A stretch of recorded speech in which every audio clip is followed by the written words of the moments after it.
Hey, I want you to watch this scene.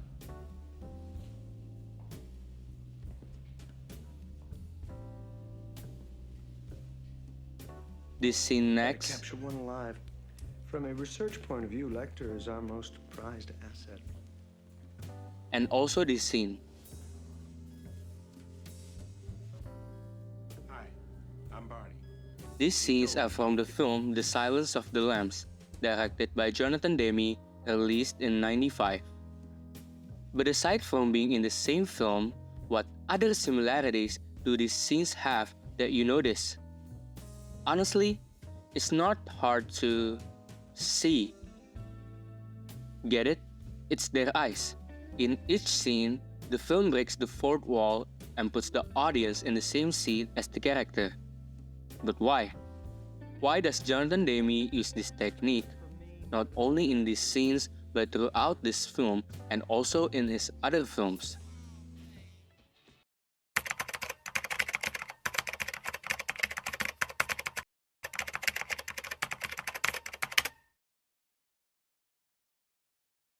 Let's head back to Silence of the Lambs first. It's a bit on the nose, the goal of the characters directly glancing at the camera. I mean, it's a horror film, so by breaking the illusion and making the character look at you directly, for lack of better words, you'll easily get disturbed and discomfort. Let's look back at those scenes before. This one was the one where we meet Dr. Hannibal for the first time. In this scene, there are many ways that the film wants us to associate the character, which is Dr. Hannibal, with uneasiness or being disturbed, from his mannerisms, the things he talked about.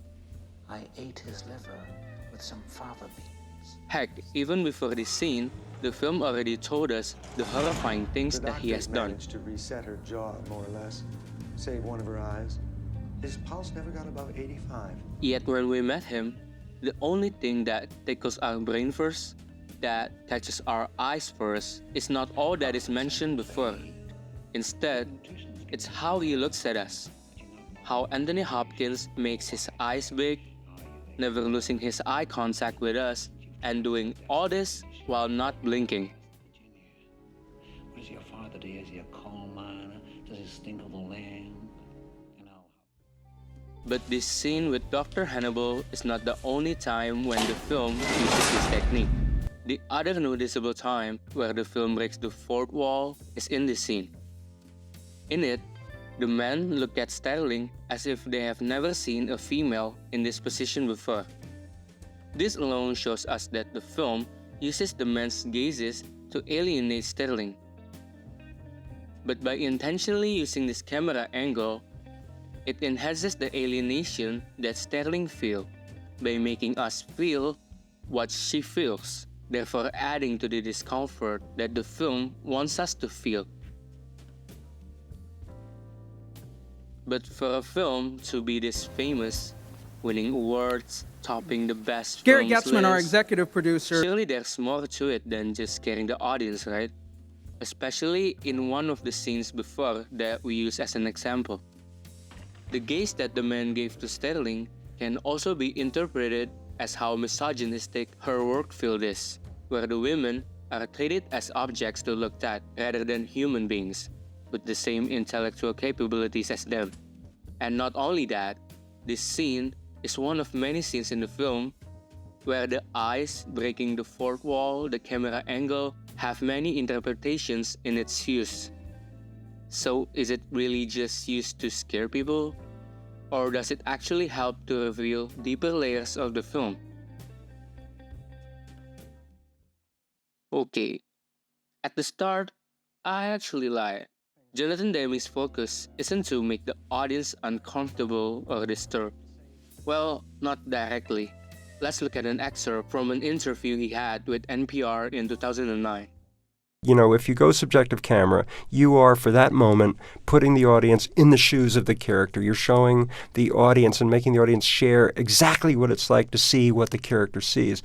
So, instead of having the camera slightly off to the side, our thing was, well, maybe by using subjective camera in ordinary dialogue situations, you know, we can bring the audience that deeply into the film that way. And we were afraid. So by putting the camera directly at the eye, Jonathan Demme wants you to be in the character's position, to feel what they are feeling.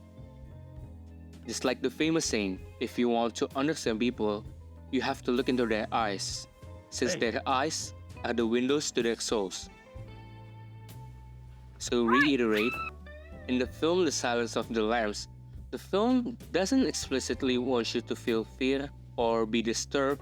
The film actually wants you to feel what the main character's points of view are and what they are feeling. And what they are feeling in that particular moment is discomfort. Let's look at another film that Jonathan Demme directed that also utilized the same concept. In his other film, such as his 2002 film Philadelphia, which is not a horror film by the way, you can see the same style being used. In the film, the character that Tom Hanks is playing, which is a gay man who has AIDS, is used by the film the same way as Jodie Foster's character, being gazed at throughout the film. Like in this scene, you can see that at first, Tom Hanks' character was feeling great and fine as the gazes from the other people around him were seen in a good light. But as the scene goes on, we see that the gazes change, and we understand that something changes inside of them. From then, our perspective of them also changes. Andy brought AIDS into our offices. Just like Tom Hanks' character perspective also changes, from being proud of his achievement to being paranoid as to why the people around him looking at him that way. While this style of filmmaking is still predominantly used in horror films, other filmmakers have also adopted it. Recently, this style has been a staple for films directed by Barry Jenkins. But instead of the usual execution, he put his spin on the style. What he does differently is he uses this camera angle also as an aesthetic style for the film, which not only creates a personality for his films, but also improves the meaning. We can see it in his Academy Award-winning film, Moonlight. In it, he uses the technique throughout the film. For example,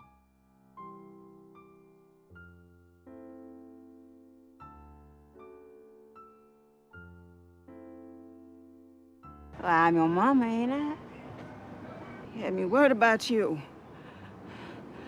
I guess you getting grown. in those scenes, the film doesn't use the camera angle in conjunction with the conversation that's currently happening. Instead, the film deliberately cuts to the subjective camera shot for a few seconds while the conversation before I guess you getting grown. is still going, breaking the sync between the audio I guess you getting grown. and the visual. The impact of the subjective camera is still there, but the editing here also makes the impact bigger.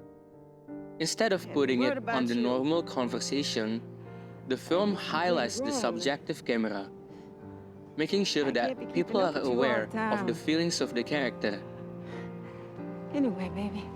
This impressionistic style of editing helps the film to not be as discomforting or more disturbing, like for example before in Jonathan Demme's films. Instead, the film wants you to feel exactly how the character feels about the character that the film uses the camera angle for. But it doesn't want the audience to feel weirded out from the camera angle breaking the fourth wall, so instead, he uses it in the middle between the scenes. And it works perfectly. The film finds the balance of the concept and manages to visualize the powerful story that is being told, which resulted in a film that is so amazing, that Academy would give it a Best Picture. Moonlight, you guys won Best Picture. Well, after a while, at least. This is not a joke. I'm afraid they read the wrong thing. This is not a joke. Moonlight has won Best Picture. Moonlight, Best